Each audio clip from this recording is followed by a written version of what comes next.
नमस्कार।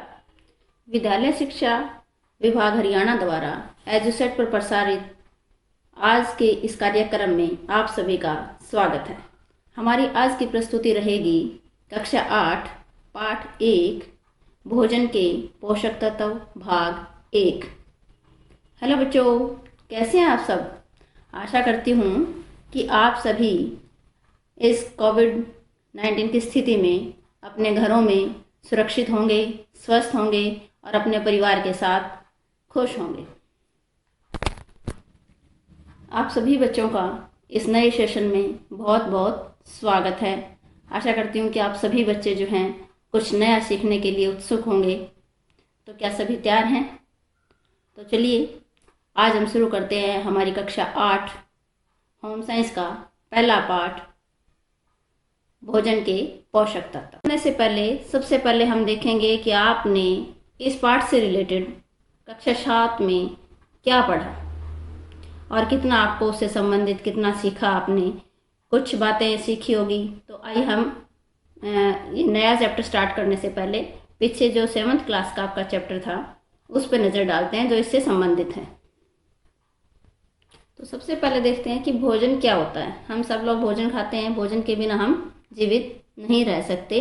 तो भोजन होता क्या है कि वो सभी ठोस और तरल पदार्थ जिन्हें खाया व पचाया जा सके, जिनसे शरीर को ऊर्जा मिले और शरीर की वृद्धि में सहायक हो, वो क्या कहलाता है? भोजन। तो भोजन क्या हुआ? कोई भी ठोस या तरल चीज जो हम खाते हैं, जिनको पचाया जा सके, जिनको खाया जा सके और जिनको खाने के बाद क्या है हमें ऊर्जा मिले और हमारे शरीर की वृद्धि और विकास में वो सहायक हों, तो वो क्या कहलाते हैं? भोजन। जैसे आपने 8वीं क्लास के फर्स्ट चैप्टर में पढ़ा होगा कि रीना की जो माँ है वो रीना को डॉक्टर के पास लेके जाती है कि रीना का स्वास्थ्य ठीक नहीं है, वो हर समय कमजोरी महसूस करती है, उसका पढ़ाई में भी मन नहीं लगता, ना खेलने कूदने में मन लगता है। तो उसकी माँ डॉक्टर से के पास उसको जांच के लिए लेके जाती हैं। तो डॉक्टर जो है वो जांच करने के बाद क्या कहता है कि इसको कोई विशेष बीमारी नहीं है, सिर्फ जो है संतुलित भोजन का अभाव है, जिसके कारण इसके शरीर में कमजोरी आ गई है। तो उसकी माँ ने बताया कि हाँ, रीना जो है आजकल पर्याप्त भोजन भी नहीं करती और जो स्कूल में मिड डे मील बनता है वो भी नहीं खाती। तो डॉक्टर ने रीना को बताया कि बेटा, अगर संतुलित आहार, आपको क्या संतुलित भोजन की जरूरत है, क्योंकि शरीर में अगर पोषक तत्वों की कमी हो जाती है तो उससे आलसपन, चिड़चिड़ापन, पढ़ाई में मन ना लगना, किसी चीज़ में मन ना लगना, इस तरह की समस्याएं हो सकती है और धीरे धीरे क्या है कि आपको कोई भी रोग होने की संभावना हो सकती है। तो अब देखते हैं कि संतुलित भोजन, जैसे डॉक्टर ने कहा कि क्या होता है, उसमें क्या क्या आएगा कि संतुलित भोजन वो होता है जिस भोजन में सभी पोषक तत्व उचित मात्रा में विद्यमान हो, उसे क्या कहा जाता है? संतुलित भोजन। तो पोषक तत्व कौन कौन से पढ़े थे आपने? जैसे कार्बोहाइड्रेट, वसा, प्रोटीन, विटामिन, खनिज लवण, जल, ये सारे क्या हैं? पोषक तत्व। तो इन पोषक तत्वों की जो अगर उचित मात्रा हमारे खाने में विद्यमान है तभी हम खाने को क्या कहेंगे? हमारे भोजन को क्या कहेंगे? संतुलित भोजन कहेंगे। फिर जो ये हम कोई भी संतुलित भोजन है वो हमारे स्वास्थ्य के लिए बहुत ही आवश्यक होता है। तो भोजन के अंदर जो विद्यमान पोषक तत्व होते हैं वो हमारे शरीर के अंदर विभिन्न कार्य करते हैं। तो कार्यों के आधार पर इन पोषक तत्वों को कितने भागों में बांटा गया था? आपने पढ़ा था, याद है कुछ आपको? तो कार्यों के आधार पर पोषक तत्वों को 3 भागों में बांटा गया। पहला है ऊर्जा प्रदान करने वाले, दूसरा है वृद्धि प्रदान करने वाले और तीसरा क्या था? सुरक्षा प्रदान करने वाले भोजन। तो सबसे पहले देखते हैं कि ऊर्जा प्रदान करने वाले कौन कौन से भोजन थे। तो ऊर्जा किसके लिए चाहिए होती है? हम जो दैनिक प्रतिदिन के कार्य करते हैं उसमें के लिए हमें किस चीज़ की आवश्यकता होती है? ऊर्जा की आवश्यकता होती है। और ऊर्जा हमें किन किन से मिलती है? कार्बोहाइड्रेट और वसा से। इसलिए इनको क्या कहा जाता है? ऊर्जादाता, मतलब जो है पोषक तत्व कहते हैं इनको। और ये किन किन से प्राप्त होते हैं? अनाज, तिलहन, गुड़, चीनी, घी, तेल आदि से ये हमें प्राप्त होते हैं। दूसरा था हमारा वृद्धि प्रदान करने वाले। तो शरीर, जैसे आप क्या जितने कक्षा 4 में थे, क्या आपकी हाइट अभी भी उतनी है या लंबे हो गए हो? क्या बच्चा जब छोटा होता है 1 साल का होता है, फिर जब 5 साल का होता है, धीरे धीरे अब उसकी आयु बढ़ती है, तो क्या उसका शरीर उतना ही रहता है? नहीं रहता ना, बढ़ते रहते हैं। तो बढ़ते रहते हैं, तो इस बढ़ोतरी के लिए क्या चीज़ जरूरी है? हमें प्रोटीन की आवश्यकता होती है। किस चीज़ की आवश्यकता होती है? प्रोटीन की। शरीर की निरंतर वृद्धि के लिए, नई कोशिकाओं के निर्माण के लिए, और जो हमारी टूट फूट होती रहती हैं कोशिकाएं, उनकी मरम्मत के लिए किस चीज़ की जरूरत होती है? प्रोटीन की जरूरत होती है। तो प्रोटीन हमें, इसलिए प्रोटीन को क्या कहा जाता है? वृद्धि कारक तत्व भी कहते हैं। वृद्धि कारक तत्व क्यों कहते हैं? क्योंकि ये हमारे शरीर की वृद्धि में काम आता है। और प्रोटीन हमें कहाँ कहाँ से मिलती है? इसके स्रोत पढ़े थे आपने, अंडे, मांस, मछली, दालें, फलियां, मूंगफली, दूध और दूध से जो बने हुए पदार्थ होते हैं, उनसे हमें क्या मिलती है? प्रोटीन। थर्ड है हमारा सुरक्षा प्रदान करने वाले, जो हमारे शरीर को सुरक्षा प्रदान करते हैं, जो हमें बीमारियों से बचाते हैं, बीमारियों से लड़ने की क्षमता हमारे अंदर प्रदान करते हैं, या जो भी हमारे शरीर की विभिन्न क्रियाएं होती रहती हैं उनको कंट्रोल करते हैं। जैसे हमारे शरीर का तापमान है को नियंत्रण करना है, या जो हमारे शरीर की अन्य गतिविधियां हैं उनको कंट्रोल करना है, मल मूत्र का उत्सर्जन करना है। तो ये कार्य कौन करता है? विटामिन और खनिज लवण। कौन करते हैं? विटामिन और खनिज लवणों के द्वारा किए जाते हैं। और ये किन में मिलते हैं? फलों में, सब्जियों में मिलते हैं। इसलिए इनको क्या कहा जाता है? हमारे शरीर की सुरक्षा करते हैं, इसलिए इनको क्या कहा जाता है? सुरक्षात्मक भोज्य तत्व। क्या कहा जाता है? सुरक्षात्मक भोज्य तत्व। इसके बाद हमने पढ़ा था कि खाद्य समूह। खाद्य समूह क्या होते हैं? कि प्रकृति के अंदर विभिन्न प्रकार के खाद्य पदार्थ जो है उपलब्ध हैं। उनमें जो पोषक तत्व है, जैसे हमने अभी ऊपर पढ़े, पोषक तत्व कौन से थे? कार्बोहाइड्रेट है, वसा, प्रोटीन, खनिज लवण, विटामिन।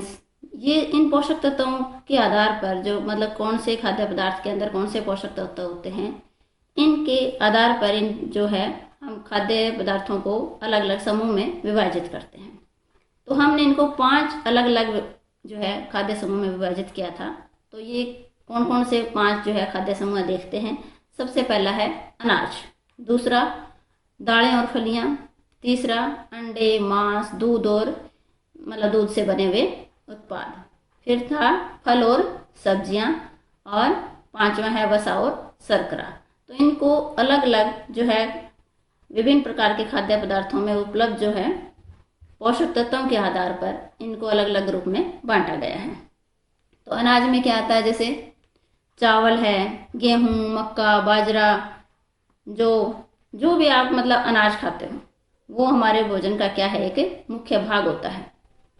हम इनका सेवन जो है और चीज़ों की अपेक्षा जो अनाज का सेवन ज़्यादा करते हैं, क्योंकि ये क्या है? ऊर्जा का मुख्य स्रोत होते हैं।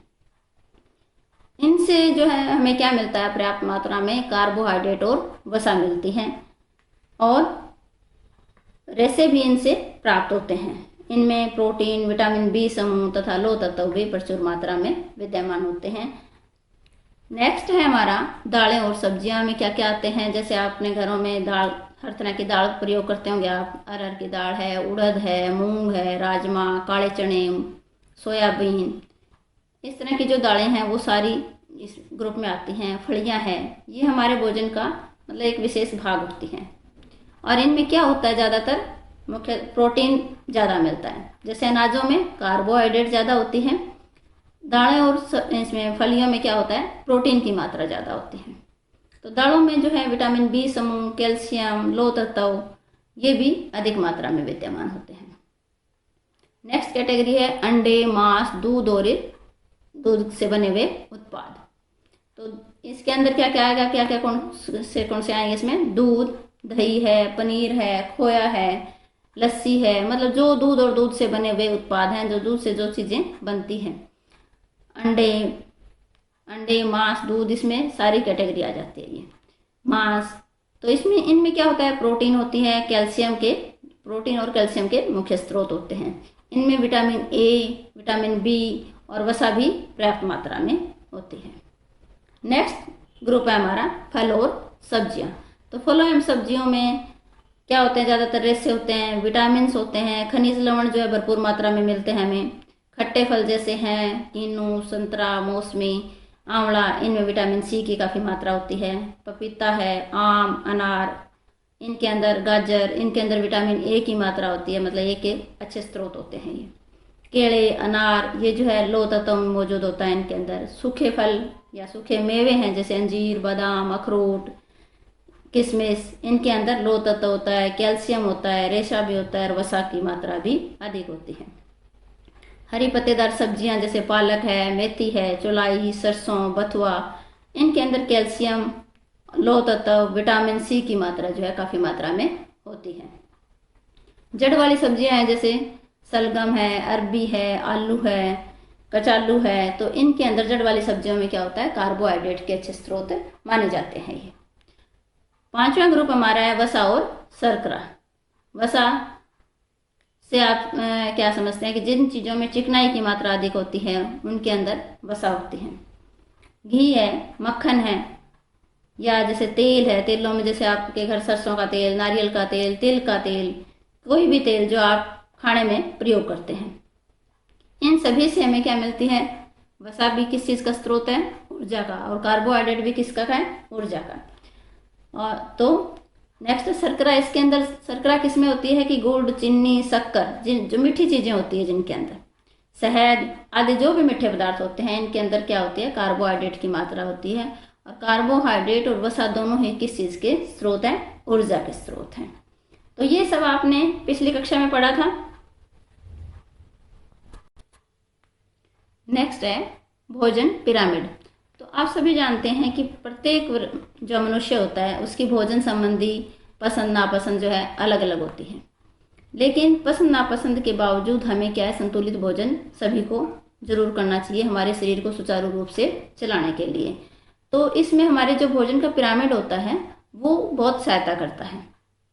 भोजन पिरामिड में क्या दिया गया है, इसमें सभी जो खाद्य पदार्थ हैं, जो खाद्य समूह हमने पढ़े हैं अभी 5, उनसे उसको दर्शाया जाता है जो हमारे अच्छे स्वास्थ्य के लिए, मतलब प्रत्येक खाद्य समूह में से हमें इन सभी का जो है समावेश हमारे भोजन में जरूर करना चाहिए।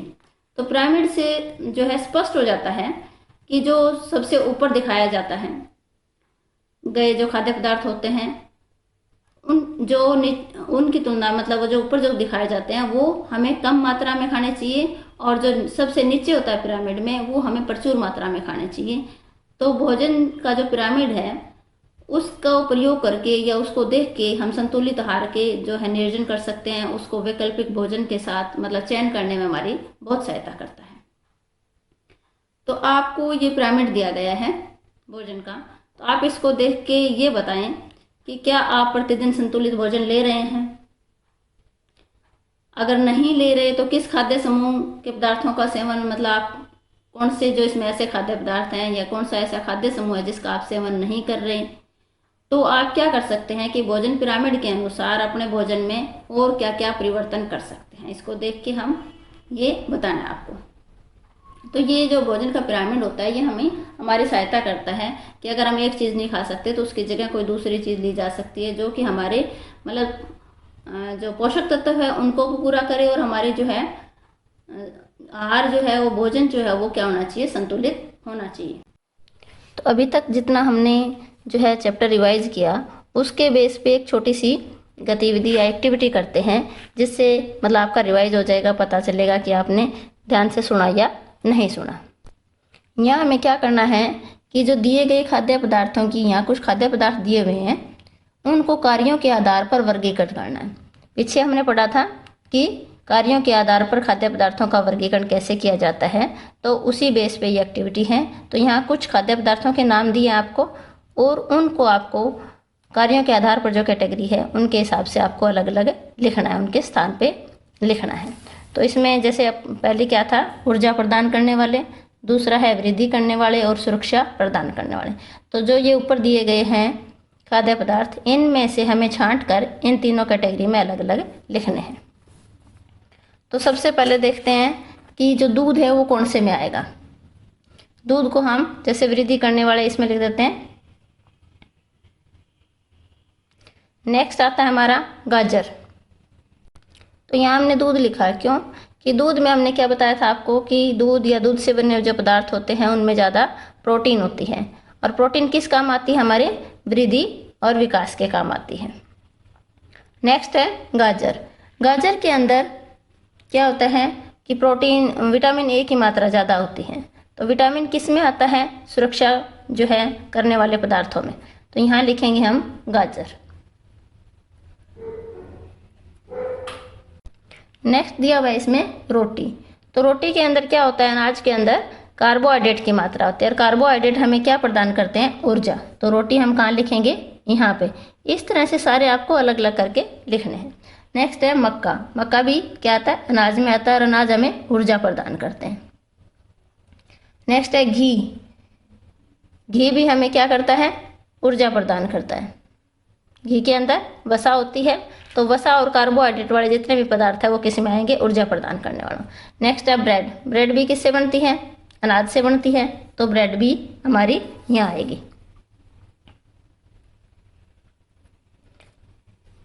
नेक्स्ट है चावल। तो चावल भी अनाज में आता है, और चावल से भी हमें क्या मिलती है, ऊर्जा मिलती है, मतलब कार्बोहाइड्रेट की मात्रा इसके अंदर ज़्यादा होती है। नेक्स्ट है पनीर। पनीर के अंदर प्रोटीन की मात्रा ज़्यादा होती है, और प्रोटीन क्या काम आता है, वृद्धि के काम। तो पनीर हम कहाँ लिखेंगे, यहाँ पे। नेक्स्ट है दाल। दालों में भी क्या बताया था आपको, प्रोटीन की मात्रा ज़्यादा होती है। तो जिनके अंदर प्रोटीन की मात्रा ज़्यादा होती है वो आएंगे वृद्धि करने वालों में। नेक्स्ट है घिया। घिया क्या एक सब्जी है। तो सब्जियों में और फलों में क्या बताया था कि विटामिन और खनिज लवण होते हैं। तो विटामिन और खनिज लवण का क्या काम है, सुरक्षा प्रदान करना। तो घिया हम कहाँ लिखेंगे, यहाँ पे। नेक्स्ट है गेहूं। गेहूं क्या है, अनाज। अनाज क्या बताया था, ऊर्जा प्रदान करता है। नेक्स्ट है पालक। पालक किस में आया, सब्जियों में। तो सब्जियां जो हमें सुरक्षा प्रदान करती हैं, हमें बीमारियों से बचाती है। नेक्स्ट है गुड़। गुड़ के अंदर भी कार्बोहाइड्रेट की मात्रा ज़्यादा होती है, इसलिए जो गुड़ किस में आएगा, इसमें। नेक्स्ट है आंवला। आंवले के अंदर विटामिन सी की मात्रा होती है, तो विटामिन और खनिज लवण हमने किस में लिखे हैं, सुरक्षा प्रदान करने वालों में। तो आंवला कहाँ लिखेंगे, यहाँ पे। नेक्स्ट है सेब। सेब भी हम यहाँ लिखेंगे, क्योंकि यहाँ हमने फल और सब्जियां किसमें लिखा था कि सुरक्षा प्रदान करने वाले खाद्य जो हमें बीमारियों से बचाते हैं। नेक्स्ट है दलिया। दलिया भी क्या है, अनाज आता है। अनाज कहाँ लिखेंगे हम, यहाँ पे। नेक्स्ट है केला। केला किस में आता है, फलों में। तो फल यहाँ लिखेंगे, जो हमें सुरक्षा प्रदान करते हैं, बीमारियों से बचाते हैं। नेक्स्ट है संतरा। फिर है मांस। मांस जो है इनके अंदर प्रोटीन की मात्रा ज़्यादा होती है, तो प्रोटीन हमने कहाँ लिखा है, वृद्धि वालों में। फिर है अंडा। अंडा भी कहाँ आएगा हमारा, इस वृद्धि करने वाले पदार्थों में। फिर है मछली, और फिर है हमारा फूल गोभी।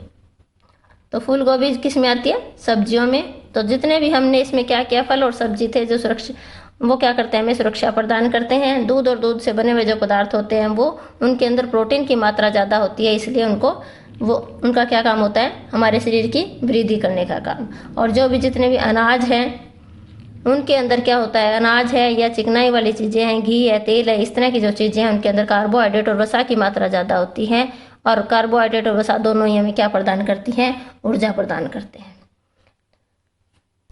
तो इस तरह से हमने देखा कि ऊर्जा प्रदान करने वाले, वृद्धि करने वाले और सुरक्षा प्रदान करने वाले कौन कौन से भोज्य पदार्थ हैं। इस तरह से आपको एक होमवर्क दिया जाता है कि आप भी अपने कॉपी में एक टेबल बनाना, उसमें अलग अलग से ऊर्जा प्रदान करने वाले, वृद्धि करने वाले और सुरक्षा प्रदान करने वाले जो भी खाद्य पदार्थ हैं, इनके अलावा वो अपने कॉपी में नोट डाउन करना। तो अब देखते हैं बच्चों कि हमने जितना चैप्टर पढ़ा, जितना रिवाइज किया पिछले 7th का, उसमें से आपने कितना ध्यान से सुना है, उसको देखने के लिए कुछ एक जो है MCQs क्वेश्चन करते हैं, जिससे आपका दोबारा से रिवाइज हो जाएगा और आपको ये भी पता चल जाएगा कि कितना आपने ध्यान से सुना या कितना आपको समझ में आया है। तो हम कुछ क्वेश्चंस करते हैं। पहला क्वेश्चन हमारा है, जिस भोजन में सभी पोषक तत्व उचित मात्रा में विद्यमान हो उसको क्या कहते हैं, मतलब क्या कहलाता है, पर्याप्त भोजन, अपर्याप्त भोजन, संतुलित भोजन या असंतुलित भोजन। तो हम क्या कहेंगे इसको कि जिस भोजन में सभी पोषक तत्व उचित मात्रा में विद्यमान हो। हमने पीछे डेफिनेशन पढ़ी थी, किसकी थी वो? संतुलित भोजन की। तो क्या कहेंगे हम इसको? संतुलित भोजन। सेकंड क्वेश्चन हमारा है कि निम्नलिखित में से ऊर्जा मिलती है। नीचे दिए हुए हैं कुछ पोषक तत्वों के नाम। इनमें से ऊर्जा किससे मिलती है? कार्बोहाइड्रेट से, वसा से, या दोनों से मिलती है, या खनिज लवण में से मिलती है। तो आपको बताना है कि इन चारों में से हमें ऊर्जा किससे मिलती है। तो अभी हमने पढ़ा था पीछे कि ऊर्जा प्राप्ति के स्रोत कौन कौन से होते हैं, कहाँ कौन कौन से पोषक तत्वों से हमें ऊर्जा मिलती है। तो वो होते हैं कार्बोहाइड्रेट और वसा। इसलिए इसका आंसर क्या आएगा? ए और बी दोनों। नेक्स्ट है शरीर की वृद्धि एवं नई कोशिकाओं के निर्माण में सहायक है। तो हमने क्या पढ़ा था अभी पीछे कि वृद्धि और विकास में कौन सहायक होता है? कार्बोहाइड्रेट, प्रोटीन, वसा या खनिज लवण।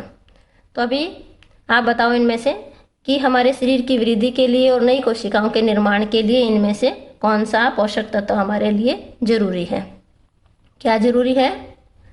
प्रोटीन। क्या जरूरी है? प्रोटीन। क्योंकि प्रोटीन का कार्य क्या है? मेन कार्य होता है हमारे शरीर की वृद्धि करना और टूटे फूटे तंतुओं की मरम्मत करना और नई कोशिकाओं का निर्माण करना। नेक्स्ट क्वेश्चन हमारा है कि सुरक्षात्मक तत्व कहते हैं किसको? कहते हैं विटामिन और खनिज लवण को, कार्बोहाइड्रेट्स को, या वसा और खनिज लवण को, या प्रोटीन को। तो इन चारों में से आपको बताना है कि सुरक्षात्मक तत्व किसे कहते हैं। सुरक्षात्मक मतलब जो हमारे शरीर की सुरक्षा करते हैं, जो हमें रोगों से बचाते हैं। तो कौन से हैं ऐसे? वह है विटामिन और खनिज लवण। नेक्स्ट है सबसे अधिक प्रोटीन किस में पाई जाती है? उड़द में, काले चनों में, सोयाबीन में, या राजमा में। इन चारों में से आपको बताना है कि सबसे अधिक प्रोटीन किस में पाई जाती है। तो किस में होती है प्रोटीन? हमने पढ़ा था दालों में होती है, और दालों में सबसे ज़्यादा प्रोटीन किस में होती है? सोयाबीन के अंदर जो है प्रोटीन सबसे ज़्यादा होती है। अगला क्वेश्चन हमारा है कि ऊर्जादाता कहते हैं। ऊर्जादाता किसको कहते हैं? प्रोटीन को, कार्बोहाइड्रेट को, वसा को, या बी और सी दोनों को। ऊर्जादाता का मतलब है जो हमें ऊर्जा प्रदान करते हैं, जो हमें कार्य करने की शक्ति प्रदान करते हैं। ऐसे पोषक तत्व कौन से हैं? कौन से होते हैं? कार्बोहाइड्रेट और वसा। तो इसका मतलब आंसर क्या हुआ? बी और सी दोनों। नेक्स्ट क्वेश्चन हमारा है कि पोषक तत्वों की उपस्थिति के आधार पर भोजन को कितने खाद्य समूहों में वर्गीकृत किया गया है? कितने समूह में किया गया है? 1, 2, 4 या 5। तो पोषक तत्वों की उपस्थिति के आधार पर भोजन समूहों को कितने खाद्य समूह में वर्गीकृत किया गया है? हमें इसका आंसर आएगा 5। तो वो 5 कौन कौन से हैं? पहला है अनाज। क्या आता है? अनाज। दूसरा दालें और फलियां। तीसरा अंडे, दूध और दूध से बने पदार्थ।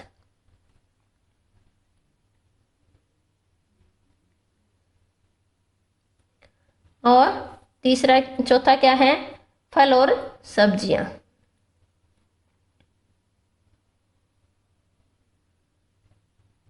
नेक्स्ट क्या है? वसा और शर्करा। तो ये 5 खाद्य समूह हैं जिनको पोषक तत्वों के आधार पर हमने अलग अलग बांटा है। तो आंसर क्या हुआ? 5 खाद्य समूह। नेक्स्ट है कि ऊर्जा का मुख्य स्रोत क्या है? अनाज, दालें, फल और सब्जियां। तो ऊर्जा हमें किससे मिलती है? इन सब में ज़्यादा ऊर्जा जिनके अंदर कार्बोहाइड्रेट की मात्रा ज़्यादा होती है या वसा की मात्रा ज़्यादा होती है। तो इन चारों में कार्बोहाइड्रेट की मात्रा किस में ज़्यादा है? अनाजों में। तो इसलिए हमारा आंसर क्या हुआ? अनाज हमें सबसे ज़्यादा जो है ऊर्जा देते हैं। अगला क्वेश्चन है कि भोजन पिरामिड के अनुसार नीचे वाले भाग में दर्शाए गए खाद्य पदार्थ खाने चाहिए। कैसे खाने चाहिए? कम खाने चाहिए, ज़्यादा खाने चाहिए, बिल्कुल नहीं खाने चाहिए, या इनमें से कोई भी आंसर ठीक नहीं है। तो भोजन पिरामिड में क्या होता है कि सबसे नीचे कौन से होते हैं? आपने पढ़ा था कि सबसे नीचे होते हैं अनाज, और अनाज से जो जितने भी अनाज आते हैं वो, या दूध और दूध से बने पदार्थ जो हैं वो आते हैं। फिर उसके बाद आता है फल और सब्जियों। उसके ऊपर फिर आता है जो भी तली हुई चीज़ें हैं, घी है मतलब तेल है, या जो भी इस तरह की चीज़ें जिनके अंदर फैट ज़्यादा मात्रा में होता है। और सबसे ऊपर आता है कि जितनी भी जो तली हुई या बाजार की चीज़ें हैं या जो ज़्यादा तली हुई है वो चीज़ें। तो हम इनमें से ऊपर में से नीचे में से आप जो है बताइए कि नीचे वाले भाग में दर्शाए गए खाद्य पदार्थ कम खाने चाहिए या ज़्यादा खाने चाहिए। सबसे नीचे होते हैं अनाज, तो अनाज हमें ज़्यादा खाने चाहिए बजाय कि तली हुई चीज़ों के। लास्ट क्वेश्चन हमारा है कि एक सामान्य व्यक्ति को प्रतिदिन कितने गिलास पानी पीना चाहिए? 3 से 4 गिलास या 10 से 12 गिलास या 1 से 2 गिलास या 4 से 5 गिलास। तो कितना पानी पीना चाहिए? एक स्वस्थ आदमी को, सामान्य व्यक्ति को 10 से 12 गिलास पानी हमें ज़रूर पीना चाहिए रोज़ का, जिससे हमारे शरीर की जो है वो सफाई होती रहे और हमारे शरीर का टेम्परेचर सही रहे। तो इसका आंसर क्या आएगा? 10 से 12 गिलास हमें रोज़ पानी पीना चाहिए। तो सभी बच्चे इन क्वेश्चंस को अपनी कॉपी में नोट डाउन करें और याद करें। तो बच्चों, आज हमने सीखा या पढ़ा या रिवाइज किया कि आपने आज के चैप्टर से संबंधित, जो हमारी कक्षा 8 का चैप्टर पहला है, उससे संबंधित कक्षा 7 में आपने क्या याद किया था, क्या पढ़ा था, उसको रिवाइज किया। और आपने यह भी जाना कि जो हमारा चैप्टर, आज का चैप्टर है, उसको समझने के लिए कक्षा 7 का जो चैप्टर था हमारा संतुलित भोजन, उसको रिवाइज करना कितना महत्वपूर्ण है। अब हम आज अगली वीडियो में अपनी कक्षा 8 का, नई कक्षा का नया पाठ, पहला पाठ जो है भोजन के पोषक तत्व, वो पढ़ेंगे। तो अगली कक्षा में आप नए जोश और नई उमंग के साथ मिलना, ताकि हम नई एनर्जी के साथ, अच्छे उत्साह के साथ जो है नई क्लास को स्टार्ट कर सकें। आज का हमारा जो था रिवीजन का मतलब क्लास थी। नेक्स्ट सेशन में हम अपना नया चैप्टर स्टार्ट करेंगे। अगले वीडियो में फिर मिलेंगे। आज के लिए आप सभी का बहुत बहुत धन्यवाद।